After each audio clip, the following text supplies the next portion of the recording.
और प्रदीप जी, मैं जानता हूं कि आपने गोद में क्या किया होगा जिससे इनकी प्रतिक्रिया रही होगी। बिल्कुल बिल्कुल, क्योंकि आप सदैव जहां जाते हैं अपने निशान और अपनी छाप छोड़ ही देते हैं। लेकिन कुछ लोग होते हैं जो शब्दों के अर्थ कमाल के निकालते हैं। हम कहते हैं कि आप बड़े आदमी हैं, बड़े आदमी हैं, बड़े आदमी। वो कहते हैं काहे के बड़े हैं, अगर दही में पड़े हैं। अगर दही में पड़ा है तो वो दही बड़ा है, वो बड़ा नहीं हो सकता। ऐसे शब्दों के अर्थ निकालने वाले बड़े कवि प्रदीप चौबे हमारे बीच में। हम जोरदार तालियों से स्वागत करें प्रदीप चौबे जी।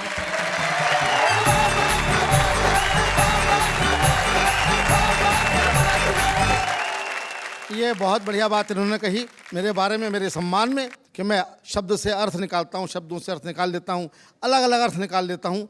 ऐसा करने की ज़रूरत पड़ती नहीं है। जब माइक पे खड़े होते हैं तो फिर हम ही सबसे बड़े होते हैं। खास रस के कवि के पास में कॉन्फिडेंस के अलावा और कुछ नहीं होता है जी। उर्दू का एक शायर मरने के बाद में दोज़ख में गया। दोज़ख समझते ना आप लोग? जी, नर्क में गया। तो उर्दू का एक मज़हिया शायर मरने के बाद में दोज़ख में गया तो यमराज को लग रहा था कि ये घबरा जाएगा, यहाँ सीन देख के भयानक सीन होते हैं दोज़ख में तो। हाँ। लेकिन हास रस का वो शायर न घबराया, मज़हिया शायर, बल्कि जोर जोर से ठाके लगाने लगा। अच्छा। तो यमराज ने पूछा हंस क्यों रहा है? तो उसने कॉन्फिडेंस से कहा कि हमने किया गुनाह तो दोज़ख हमें मिली। हाँ। हमने किया गुनाह तो दोज़ख हमें मिली। दोज़ख का क्या गुनाह था, दोज़ख को हम मिले। मैं बताता हूँ आपको आज क्या ज़माना बदल गया। आज की एजुकेशन, आज के बच्चे कितने शार्प हैं। किसी ज़माने में बच्चे भोले भाले होते थे, आजकल केवल भाले होते हैं। क्योंकि टेक्नोलॉजी आ गई है, कंप्यूटर आ गया है, बच्चे कंप्यूटराइज पैदा हो रहे हैं। एक मास्टर ने बड़ा भोंडा सवाल बच्चे से पूछा कि 100 चूहे खा के बिल्ली हज को चली। ये तो कहावत है, लेकिन उसने हज को गायब कर दिया। अच्छा। और कहा कि खाली स्थान भरो। 100 चूहे खा के बिल्ली चली, बोलो। तो बच्चे ने जवाब दिया कि 100 चूहे खा के बिल्ली टेढ़ी मेढ़ी चली।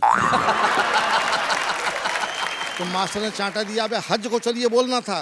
बोले साहब रहने दो, 100 चूहे खा के बिल्ली अपनी जगह से हिल नहीं सकती, हज को तो क्या जाएगी। और वो तो मास्टर साहब आपका सम्मान रखने के लिए मैंने थोड़ा बहुत चलवा भी दिया। बहुत अच्छे। एक और मास्टर ने बच्चे से पूछा कि बेटा बड़े होके क्या करोगे? बच्चा बोला शादी करूंगा। मास्टर बोला वो तो मैं समझ गया, मैं तो ये पूछ रहा हूँ कि क्या बनोगे? बोले दूल्हा बनूंगा। अरे बोले यार क्या हासिल करोगे वो बता। बोले दुल्हन हासिल करूंगा। एक और मास्टर ने बच्चे से पूछा बता बेटा माँ और बाप में क्या फर्क होता है? बच्चा बोला सर माँ कहने से मुंह खुल जाता है, बाप कहने से बंद हो जाता है। वाह वाह वाह वाह वाह। बच्चा कहना चाहता है कि माँ के सामने हिम्मत लौट आती है, बाप के सामने हवा बंद हो जाती है। क्या बात, वाह वाह वाह। हम लोग तो कविताओं में एक्सपेरिमेंट करते हैं जी। जिंदगी एक्सपेरिमेंट का ही दूसरा नाम है। मुझे याद है कि एक जेल के अंदर रामलीला मनाई गई तो एक्सपेरिमेंट में जेलर को लक्ष्मण बना दिया। अच्छा। दूसरे दिन जेलर जो लक्ष्मण बना था सस्पेंड होकर रो रहा था। किसी ने पूछा क्या हुआ? बोले जिस कैदी को हनुमान बनाया था वो बूटी लेके लौटा ही नहीं। आपको जो श्राद्ध पे खाने के लिए बुलाया था ठाकुर साहब ने, वो क्या हुआ था? अब वो ठाकुर साहब ही नहीं रहे। इन्होंने याद दिलाया है साहब, मैं भी ब्राह्मण हूँ, ग्वालियर में मेरी भी अच्छी रेपुटेशन है। अच्छा। श्राद्ध पक्ष में मैं काफ़ी ओवर बुक हो जाता हूँ। एक ठाकुर साहब मेरे पड़ोस में रहते हैं, श्राद्ध पक्ष में आए, बोले चौबे जी मेरे पिताजी का श्राद्ध है, आपको खाना खाने आना है। मैंने कहा ठाकुर साहब मैं श्राद्ध का नहीं श्रद्धा का खाता हूँ। क्या बात है, वाह वाह वाह वाह वाह, बहुत अच्छे। वो समझा नहीं। बोले क्या मतलब? मैं कहा जब तेरे पिताजी जिंदा थे तब कभी क्यों नहीं बुलाया? तब कभी नाश्ते पे भी नहीं बुलाया, मरने के बाद में डायरेक्ट लंच पे बुला रहा है। मैं तेरे पिताजी का एजेंट हूँ क्या? मैंने कहा मैं तो नहीं आ रहा। तो ठाकुर बुरा मान गया, बोले नहीं आओगे तो अगले साल तुम्हारा ही मनेगा। इस बात से मैं टेंशन में आ गया। मैं उसके पिता के साथ में खाना खाने गया, पालती मार के बैठा, 3 घंटे तक नॉन स्टॉप खाया। अच्छा। ठाकुर भी मेरी क्षमता देख करके ऊब गया, बोला बीच में पानी तो पी लो। मैंने भी कह दिया बीच आने तो दे। ठाकुर ऐसा भागा फिर नहीं दिखा। इस देश में पेट की अनंत संभावनाएं हैं, पेट में कुछ भी कितना भी जा सकता है। मुझे याद है एक हाथी का ऑपरेशन हुआ, ऑपरेशन के बाद में डॉक्टर ने नर्स से पूछा अपने औजार तो गिन लिए, पूरे तो हैं?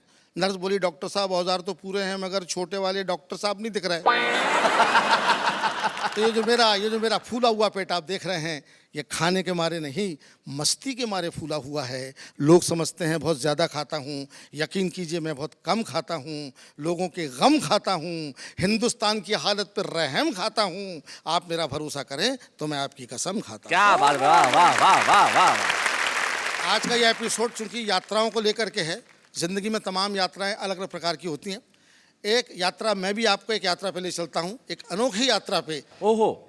साइंस कहता है कि मरने के बाद में 2 घंटे बाद दिमाग कोलैप्स होता है, दिल तुरंत कोलैप्स होता है, इसलिए आदमी मर जाता है। जी। मेरे मरने के बाद में क्या हुआ, जो कुछ मैंने देखा वो फैंटेसी आप मेरी आंखों से मेरी ज़बान से सुनिए। जी।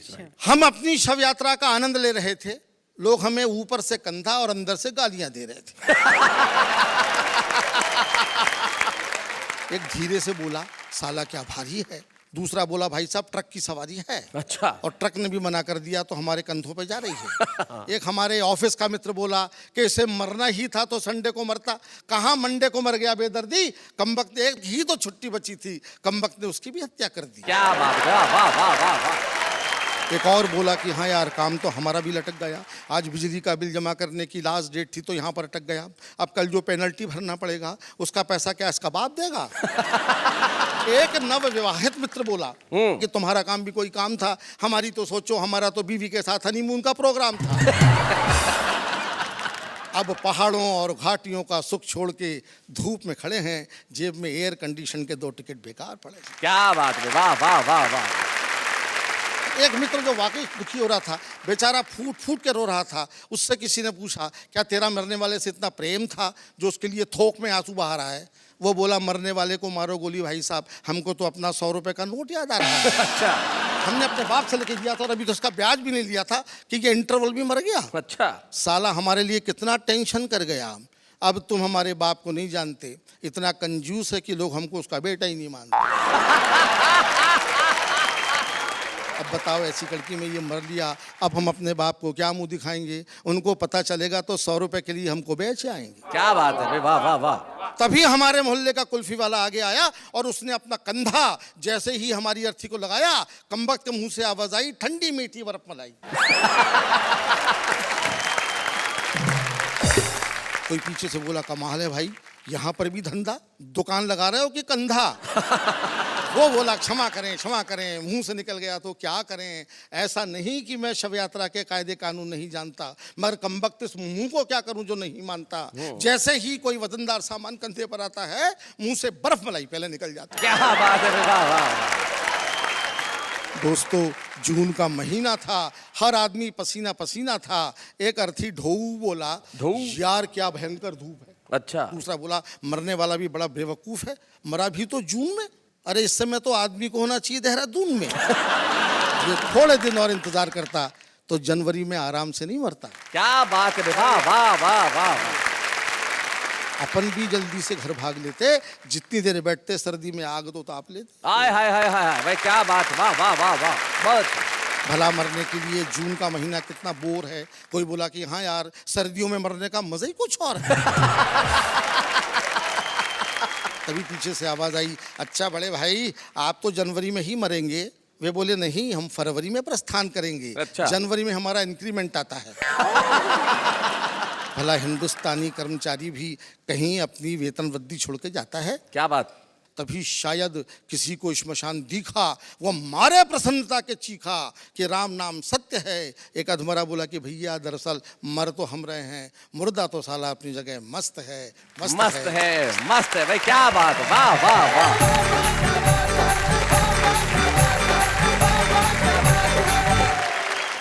ऐसे और भी मजेदार वीडियो के लिए हमारे चैनल को लाइक, शेयर और सब्सक्राइब करें।